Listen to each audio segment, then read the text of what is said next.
Pemirsa, senang sekali saya Niputin Najwa dapat kembali menyapa Anda dalam Unas Daily. Dalam beberapa menit ke depan kami akan menyajikan berita-berita terpercaya hanya untuk Anda. Kebiasaan meletakkan perangkat elektronik di area panggul dapat membawa dampak yang tidak diinginkan bagi kesehatan pria.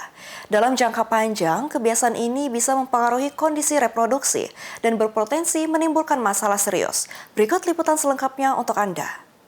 Semakin banyak pria yang tanpa sadar mengambil risiko kesehatan akibat kebiasaan sehari-hari yang tampak sepele.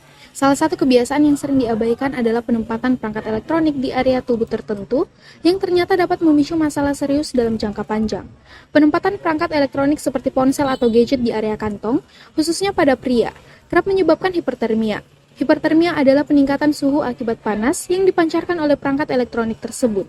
Pada pria, panas ini mempengaruhi kantong skrotum dan testis, memicu stres oksidatif yang berpotensi merusak DNA sel-sel sperma. Oke, jadi hipertermia yang terjadi pada daerah testis dan kantong skrotum itu akan membuat terjadi oksidatif stres. Oksidatif stres ini adalah suatu reaksi oksidatif yang dapat memicu terjadi kerusakan DNA pada testis, sel-sel pembuat sperma pada testis, dan juga terjadi DNA fragmentation.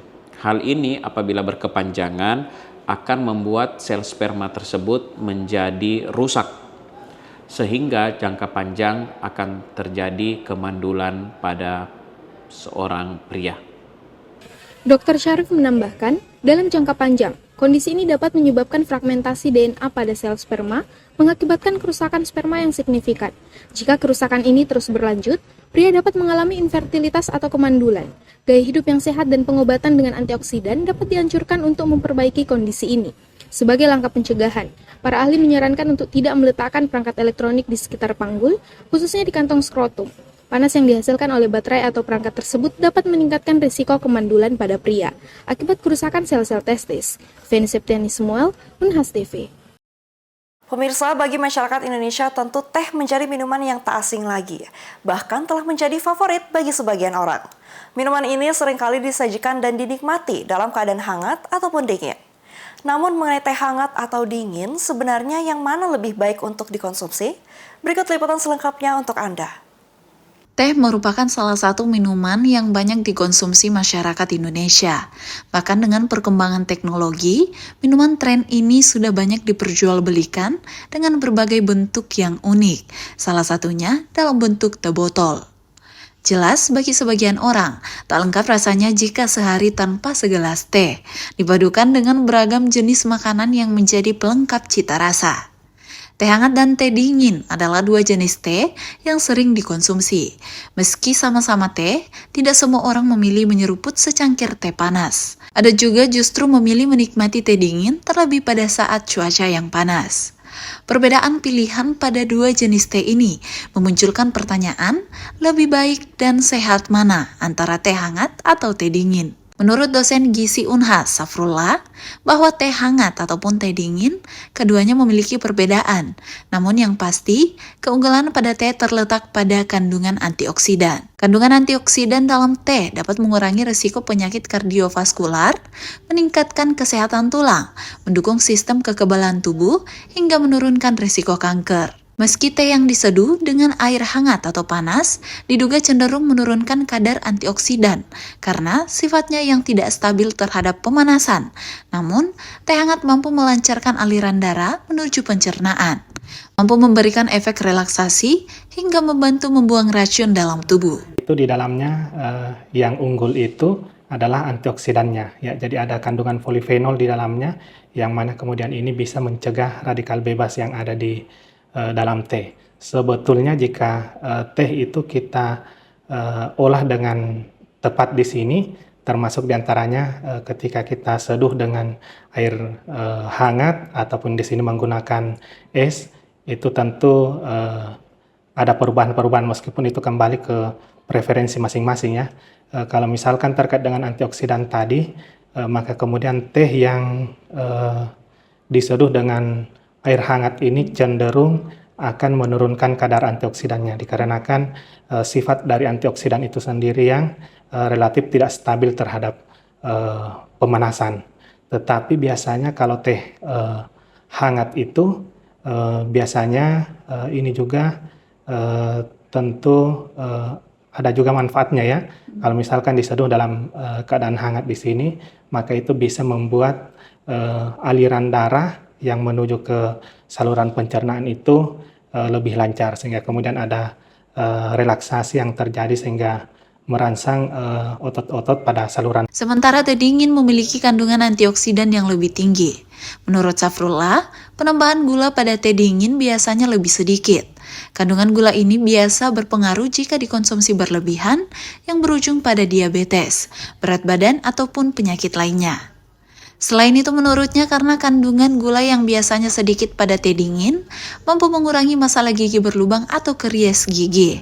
Teh yang diseduh dengan keadaan dingin juga membantu orang dengan tekanan darah tinggi dan penurunan berat badan hingga berpotensi melawan kanker. Kalau yang dingin sendiri ini biasanya lebih unggulnya itu ketika misalkan cuaca panas ya, jadi bisa pada saat kita minum es teh itu maka kemudian proses hidrasi itu akan lebih baik, sehingga pada saat cuaca panas ini paling cocok digunakan. Apalagi biasanya kalau kita lihat kecenderungannya pada es teh ini biasanya kan ditambahkan dengan gula yang lebih sedikit pada umumnya, sehingga kemudian kandungan gula itu pun akan berpengaruh nantinya.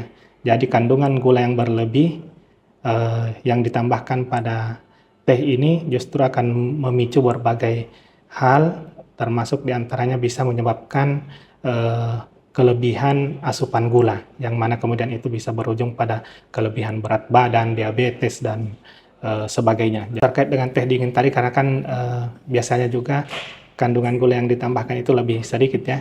Jadi biasanya gula itu kan selain memicu diabetes tadi juga bisa terkait dengan karies gigi di sini ya. Jadi kalau misalkan lebih sedikit gula yang kita tambahkan di dalam teh itu, maka kemudian karies pada gigi itu akan lebih rendah juga resikonya ya. Menurut dosen gizi ini, teh hangat ataupun teh dingin keduanya sehat dan aman dikonsumsi. Namun jika mengutamakan meningkatkan kandungan antioksidan pada tubuh, teh dingin lebih baik untuk dikonsumsi. Dalam mengonsumsi dua jenis teh ini, yang perlu diperhatikan tak lain adalah membatasi dan memperhatikan kandungan yang ada, termasuk adalah kandungan gulanya. Zulkarnain, Unhas TV. Dalam rangka Disnatalis ke-16 tahun 2024, Fakultas Kedokteran Gigi Universitas Brawijaya menggelar operasi bibir sumbing dan celah langit gratis di RSUD Kanjuruhan, Kabupaten Malang. Kegiatan ini merupakan kerjasama yang manis antara Fakultas Kedokteran Gigi UB bersama Unair, RSUD Kanjuruhan, dan Yayasan Indonesia Smile. Kegiatan operasi bibir sumbing ini diikuti oleh 14 pasien yang berasal dari warga Kabupaten Malang. Fakultas Kedokteran Gigi UB bersama dengan Unair, pemerintah Kabupaten Malang, dan Indonesia Smile menggelar bakti sosial dalam bentuk operasi bibir sumbing gratis kepada warga masyarakat yang membutuhkan. Kegiatan ini dilakukan di Rumah Sakit Daerah Kanjuruhan, Kabupaten Malang, dan diikuti oleh 14 warga masyarakat. Dekan Fakultas Kedokteran Gigi Universitas Brawijaya, Dr. Nur Permatasari, menjelaskan bahwa kegiatan ini merupakan rangkaian Disnatalis Fakultas yang ke-16 dan juga ulang tahun Kabupaten Malang. Hari pertama untuk baksos, operasi bibir sumbing, dan celah langit. Ini kerjasama untuk dua universitas, Erlangga dan Universitas Brawijaya tentunya, dan yang lain adalah Rumah Sakit Kanjuruhan dan Yayasan Indonesia Smile. Nah, dengan adanya kolaborasi ini memang akhirnya terselenggara. Alhamdulillah ada kalau nggak salah 14 yang akan kita lakukan operasi ini. Dan ini sebenarnya rangkaian, jadi baksos ini rangkaian dari acara Dies Natalis FKGUB yang ke-16. Jadi ini memang beda seperti baksos yang lalu, mungkin yang lalu kita ke masyarakat. Nah ini kita memang ada ke rumah sakit dengan acara yang tadi operasi bibir sumbing dan celah langit. Nur berharap dengan adanya operasi bibir sumbing ini dapat membantu warga agar memiliki penampilan yang lebih baik dan memiliki kesehatan mental yang lebih prima di masyarakat. Semoga, karena kalau dilihat memang upayanya sangat besar, ya, karena ini kelihatan lah dengan 4 mitra ini kan pasti koordinasinya harus kuat. Jadi acaranya ini memang besar, perlu usaha yang besar juga, tetapi kemanfaatannya memang diharapkan ini sangat bermanfaat karena dengan adanya operasi ini kan mengembalikan lah ya fungsinya lebih ke fungsi normal, estetikanya juga lebih bagus, sehingga terutama untuk anak-anak itu akan kembali, ya enggak anak-anak sih, dewasa juga iya, kepercayaan dirinya menjadi lebih bagus, mungkin hubungan dengan mental health isunya menjadi tidak ada gitu, jadi mereka punya lah harapan ke depan gitu. Dari Malang, tim liputan UB TV melaporkan untuk Unhas TV. Pemirsa, berita tadi sekaligus menutup perjumpaan kita pada hari ini. Jangan lupa untuk terus saksikan Unhas Daily hanya di Unhas TV. Saya Diputi Najwa, mewakili seluruh kru yang bertugas, pamit undur diri dan sampai jumpa.